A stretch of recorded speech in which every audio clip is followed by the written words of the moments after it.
Welcome to Learning Monkey. I am Raghuveer. In this class, we discuss about data frame methods. In our previous classes, we already discussed about data frame and series. Please follow our playlist from the beginning so that you will have a better understanding of the complete Python for data science. The link for the playlist is provided in the description below. Coming to data frame methods, in our previous classes when we discussed about adding and deleting lines from the data frame, adding and deleting columns from the data frame, there we have discussed a few of the methods that are available to add and delete the lines and the columns. Those methods were already discussed in our previous classes. So this is a continuation class. We are not going to discuss all the methods that are available on the data frame class, because it is not no use for discussing all those methods for this data science, but we will discuss about the mostly used methods will be discussed in here. In our machine learning playlist, whenever there is a possibility of using a new method, there we are going to discuss these new methods which are useful for data in our machine learning and all those things. So these are the methods that are mostly used, the methods that we are discussing today. These are the methods that are mostly used. As of now, the understanding about these methods and what's this data frame, that is enough.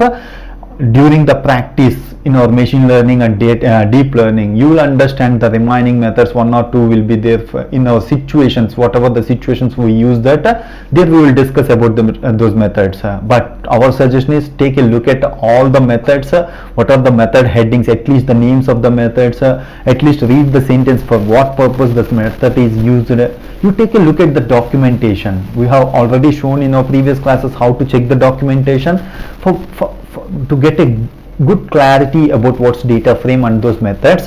Just take a look at that. That is enough as of now. During the practice, you can check the documentation and you can understand the methods better and you can apply those methods. Okay, coming to the data frame methods, let's take an example and understand what's the data frame methods that we will mostly use. So this is the data frame which we are considered pd.data frame of 1 2 3 4 5 6 7 8 9. These are the values and our data frame is this. We are having column names A, B, C and 3 lines and 3 columns are there. 0 1 2 are the index values given to the lines. And the first method we are going to discuss, AGG method, means aggregate method. So print df.agg of sum comma min. What are these? Sum comma min. These are the functions that are available in Python. So aggregate method will take this. If you give the list of function names, aggregate method will take those function names. It will take the column, take the first column and give it as an input to the function sum. Take the second column, give it as an input to the min, and the result and the sum value and the min value, whatever the function that returns, that is displayed. That is how we use the AGG method. So the output here is, see, take the first column A, 1 4 7. What's the sum value? 7 plus 4 11 plus 1, it's 12. So the output is sum is 12. B, what's the sum value? 15. C, what's the sum value? 18. The same way, give it to the min. What's the minimum value in this A? 1. What's the minimum value in this B? 2. That is how this AGG function will be used. We give the function names. Whatever the function returns, that values will be presented to us. Coming to, let's take some more examples and understand how to using AGG on specified columns. Not to use this AGG on all the columns, you can specify, and you can specify a separate methods for separate columns also. Separate functions for separate columns. Let's take an example. The next example, print df.agg of on the column A apply sum and min, on the column B apply mean and max. So these are the inbuilt Python mean value, max function, min function, sum function. These functions are already available. We are using those functions. So on the A we are not applying max. That's why it is given as not a number, NaN. The discussion about we have introduced, means the introduction about NaN is already made in our previous classes. But in our next class we are going to discuss about what's this NaN, what are the methods that are available on the NaN in the data frame. So some of the methods we are not discussing here. Those methods will be discussed in our next class when we discuss about NaN. Okay, NaN is used to fill the empty spaces in the data frame. Okay, So NaN max value is applied on B, that's why it is maximum is 8, mean value is 5.0, min value is 1.0, sum value is 12.0. This is the values which we got from the functions. And one more thing, we can apply axis is equal to 0, will apply on each column. Okay, df.azz of apply mean, axis is equal to 0 means apply mean on each column. On the column A it is 4.0, B 5.0, C 6.0. This is the values which we got, and axis is equal to 1 means we can apply on the lines, apply those functions on the lines, rows. 0th row 2.0 is the mean value, 5.0 is the mean value, first row, second row 8.0 is the mean value. That is how we got the, we can apply AZZ, we can use this AZZ and the inbuilt methods to get our content. Coming to our next methods, all and any methods. So let's understand what's these methods in this class, what's the use of these methods we will understand in our next class when we discuss about NaN. Okay, let's take a data frame. This data frame consists of all boolean values, A column, B column, and how many lines we are having? 3 lines are available. The first line, the boolean value is true, true, true, true, false, true. So all is a method that is going to check for boolean functions, boolean values. If all take the first column, if all are true, then this function will return a value true. That is what all method will do. If all are, take the function, take the first column A, if all are true, then only this all method will return the true value, otherwise it will return false. So that's why on the A, 1 is false. So that's why for the output which we got, A false. On the B, all are true. The output which we got, B is equal to true value. The same way, any method will be used if any one of the value is true. That's enough to say it as true. That is how any method is used. So in our example, any one is true. Yes, this is true. In the A, one value is true, second value is true. 1 is enough to say, to any method is used to return true if any one of the values in the column is true, then only any method will return true. So the output we got here is on the A column, true value has obtained. See here, any method true, true.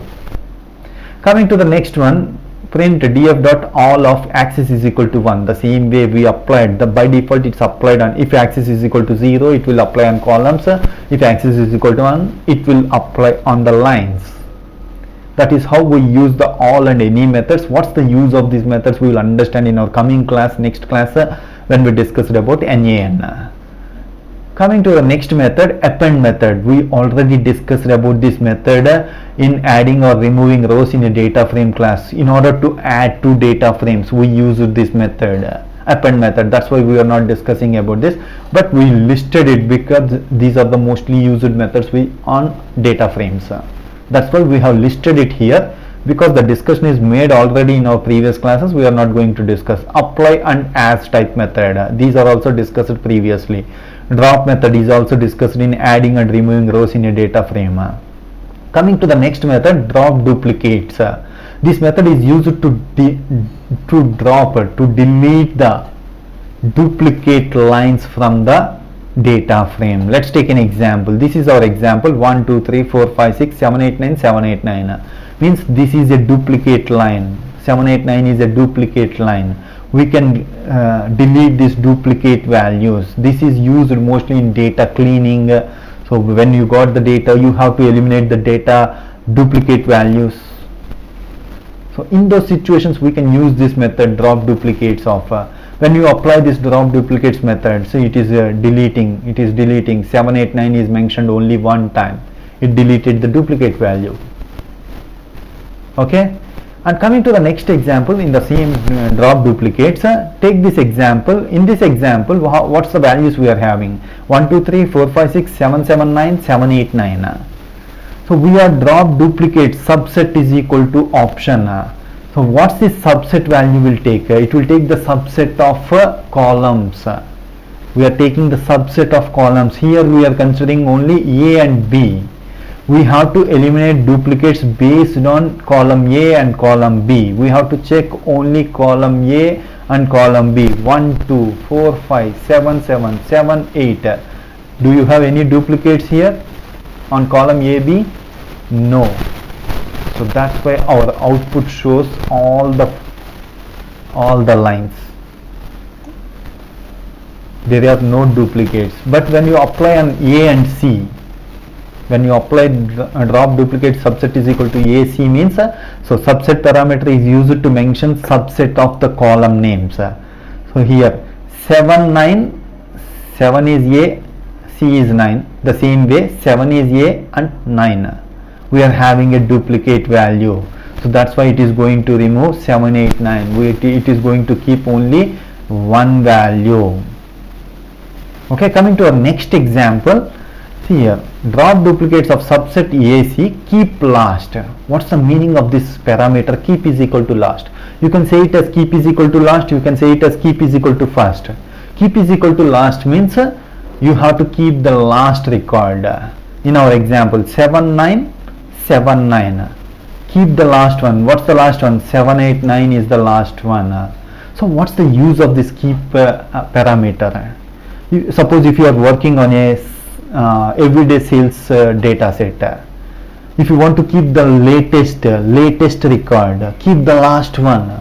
If you are having the duplicate duplicate records, if you want to keep the last one, latest one, then we can keep the last one. If you take the keep is equal to first one, you can keep the first one. That is how we will use this methods, this parameter keep for last and the first one.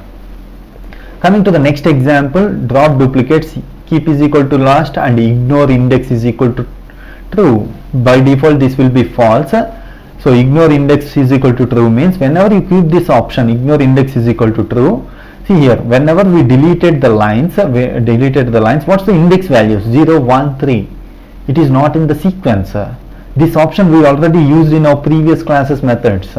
So what it will do, whenever we deleted the lines, the index is not changed. If you keep this option ignore index is equal to true, it will change the index also. But here this option is not working. This is the pandas 1.0 and above versions. This option will be used. You can access this option from the above versions.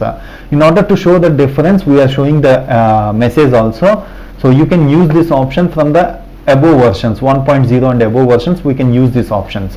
Coming to the next one, value underscore counts method. What's this method? Import pandas as we are taking a data frame.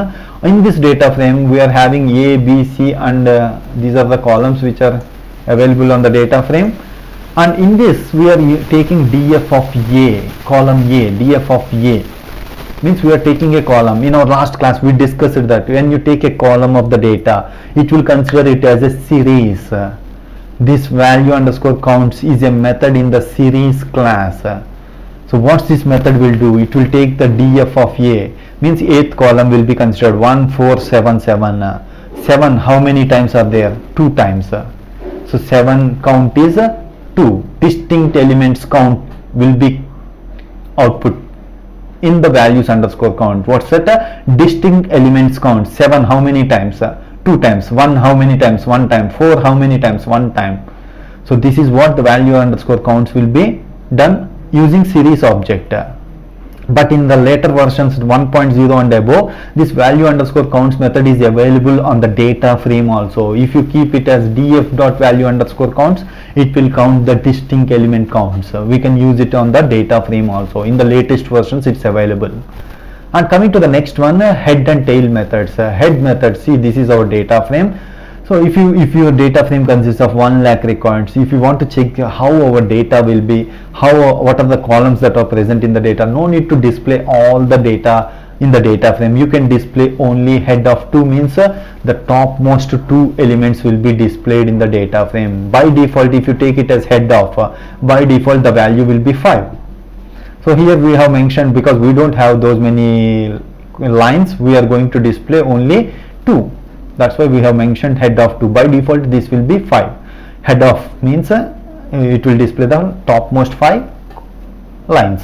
Here it is going to display topmost 2 lines, 1 2 3 4 5 6. The same way tail of means this method is helpful in displaying the bottom last two lines will be displayed. So these are the methods mostly used. Hope you understand the concepts. If you have any questions regarding the concept, please post your questions in the comment section below. Thanks for watching. If you haven't subscribed to our channel, please subscribe to our channel and press bell icon for the latest updates. Thank you.